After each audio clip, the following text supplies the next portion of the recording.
Michael Jackson's home Neverland is a 3,000-acre ranch 3 hours north of Los Angeles.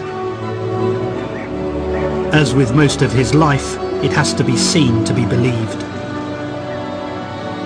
Inspired by the children's fairy tale Peter Pan about the little boy who never grew up, it's a multi-million-dollar man-made slice of make-believe. As well as the full-size funfair, there's a zoo with giraffes, elephants, tigers and a couple of orangutans. Bubbles the chimp has been moved out to an animal sanctuary.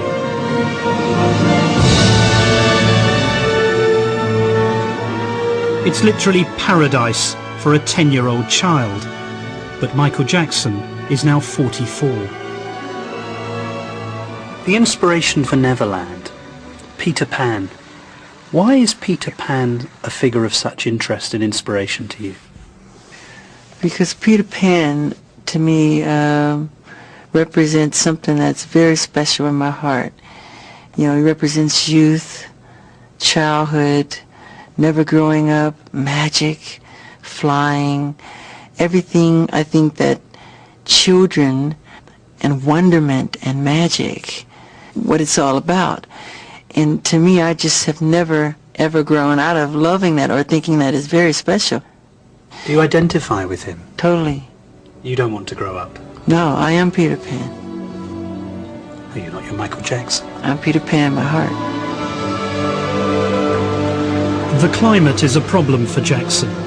He says the colour-changing skin condition vitiligo has made him allergic to the sun. So, shielded by his umbrella, he took me to his most secret place. I call it my giving tree because it inspires me. I love climbing trees in general, but this tree I love the most because I climb up high and I look down on its branches, and it gives me, I just love it, so many ideas. I've written so many of my songs in this tree. I wrote Heal the World in this tree, Will You Be There, Black or White, Childhood. You're actually saying that you climb that tree? Yeah. How far do you climb up it? All the way to that, see, all the way to that kind of spot up there, kind of like a deck or it's like a bed.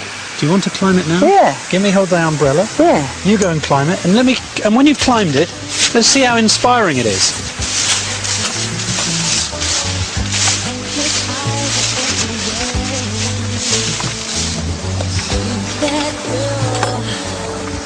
Aren't you coming? No way. This is a big secret. I never saw anybody in my giving tree. Okay, I'll try. I'm slightly worried about my shoes slipping. Come on. Is it safe? Of course. I'm frightened. My I think inspiration. I'm going to stop here. You don't climb trees? No, I do not. You're missing out. I'll leave you to it.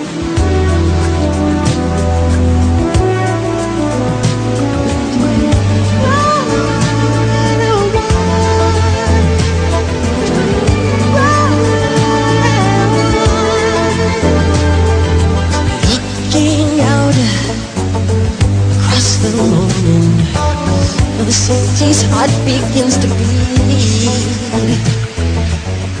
I love climbing trees. I think it's my favorite thing. Having water balloon fights and climbing trees. I think those two are my favorite. Don't you prefer making love or going to a concert, or you really mean that you prefer climbing trees and having a balloon fight? Yeah, water balloon fight. And you prefer that to anything else? Well, as my pastime fun, you know, can't compare it to performing. But other people play football, basketball. I like to climb trees.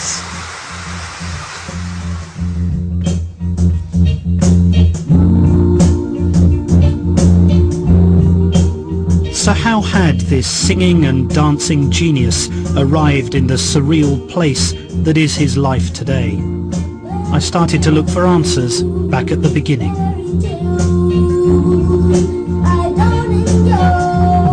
He played me his first single, Big Boy, which was released when he was just 8.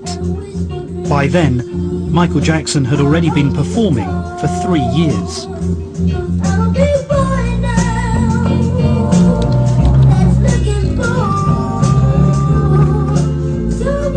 Do you remember when you first discovered that you had a special musical talent? My mother caught me making my bed one day, and I was singing. And she said to my father that I could sing, and he didn't want to hear of it. You know, he said that Jermaine's the lead singer, not Michael. My mother said, Joe, you really should hear him sing. He can sing. She goes, no, Jermaine's the lead singer of the group, and that's it. She forced him to listen to me, and once he listened to me, from that moment on, I was the lead singer of the group.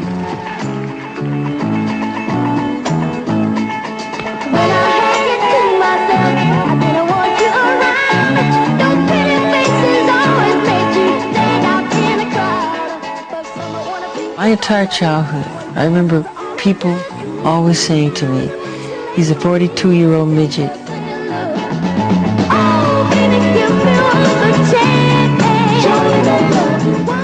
At first I didn't understand, but what they meant was the way I, moved on stage and the way I sang, like you say, the inflections or whatever. Did somebody teach you to do that? No, you can't teach that. You can't teach it. It has to come from inside. It's a gift, you know.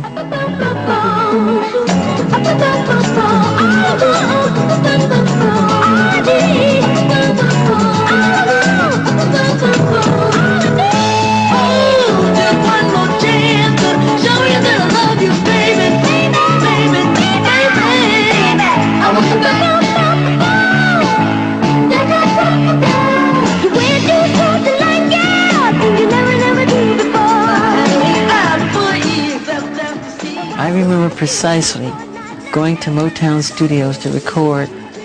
Right across the street from the studio was a park. And I could hear the roar of the Little League team, and they were playing soccer and football and volleyball, and they were playing baseball.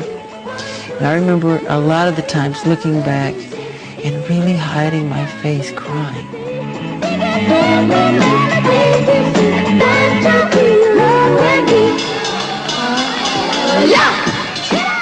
I wanted to play sometimes, and I couldn't, I had to go.